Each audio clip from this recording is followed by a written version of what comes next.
Basa ng Bible. Starting from St. John. Blessed is the man that walketh not in the counsel of the ungodly, nor standeth in the way of sinners, nor sitteth in the side of scornful.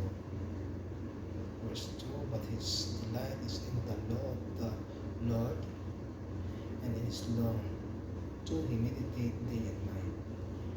Verse 3, he shall be like a tree planted by the rivers of water, that bring forth his fruit in his season. His leaf also shall not wither, and whatsoever he do shall prosper. So, the ungodly are not so, but are like the shaft which the wind drive away. Verse 5, therefore the ungodly shall not stand in the judgment, nor sinners in the congregation of the righteous. Verse 6, for the Jehovah knoweth the way of righteous, but the way of the ungodly shall perish. Amen. And Psalm chapter 2,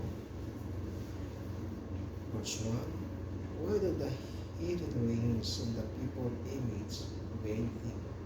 Sabi ko, bakit ang mga bansa ay nangangugulo, ang mga bayan ay nangangakala ng walang kapalangang bagay? And sa verse 2, ang mga hari sa lupa ay nagsisihanda at ang mga pinuno ay nagsisanggungian laban sa Panginoon, at sa Yahweh, at laban sa kanyang pinahira ng langis na sinasabi. Lagutin natin ang kanilang tali at ating iwaksi ang kanilang mga panali sa atin. Siyang naupo sa kalangitan ay tatawa. Nilagay sila ng Yehova sa kakutsaan. Kung kagawin sila siya sa kanyang bukod at babagin sila sa kanyang langis sa mga. Yet have I set my king upon my holy hill of Zion. 6, I will declare the decree. The Jehovah hath said unto me, thou art my son. This day have I begotten thee. Sabi ito, ako nasasaysay ng tungkol sa pasya. Sabi ng Jehovah sa akin, ikaw ay aking anak. Sa araw na ito ay ipinanganak kita. Praise God.